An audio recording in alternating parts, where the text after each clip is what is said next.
Ibalik mo pa in the Senate, hindi sa PNP. Oo nga, napapanood dito. Pero kinonsulta nga, alam mo, ikaw na nga nun, bro. Kinonsulta nga, chairman.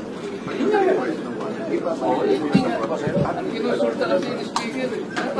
Wala kinukonsulta ko. Ako, wala kinukonsulta. Nag-request nga si speaker. Si speaker. Di ako nag-decision.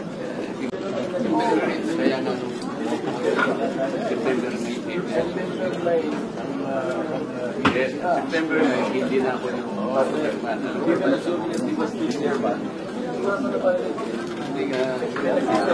Ang sinasabi ko lang, halimbawa, kung hindi na ako, ikaw na kinusulta ka ba? Yun ang gusto ko lang. Hindi yung speaker, mas gusto ko pa ikaw ang kinusulta. Hindi kasi ako yung kasama yung hindi na yung contempt ang pinabutan ng issue dito kasi gusto natin dito.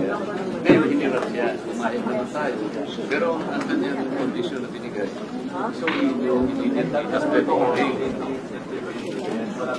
September 8 yung ano.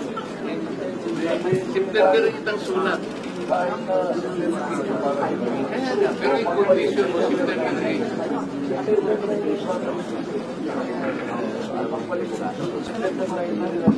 Ibalik mo pa in the Senate, hindi sa PNP. Oo nga, napapanood dito.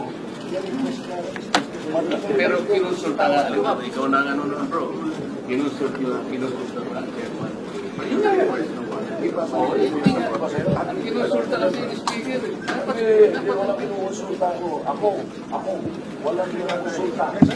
Nag-request nga si speaker. Si speaker. Di ako nag-decision. Tapos naman Konsulta yung sinasabi mo, sinakonsulta ko. Hindi kailangan nga eh. Ay, hindi sa bawal. Hindi ko yun. Pero yung consultation is important because yung Senate custody nandito, yat yun ang condition na maligay. But that was the condition that you say. Senate. Oo, kaya nga, meron kong ibinabalik na Legal speakers and officials. nangyayari sa caucus. Ano ba gusto mo?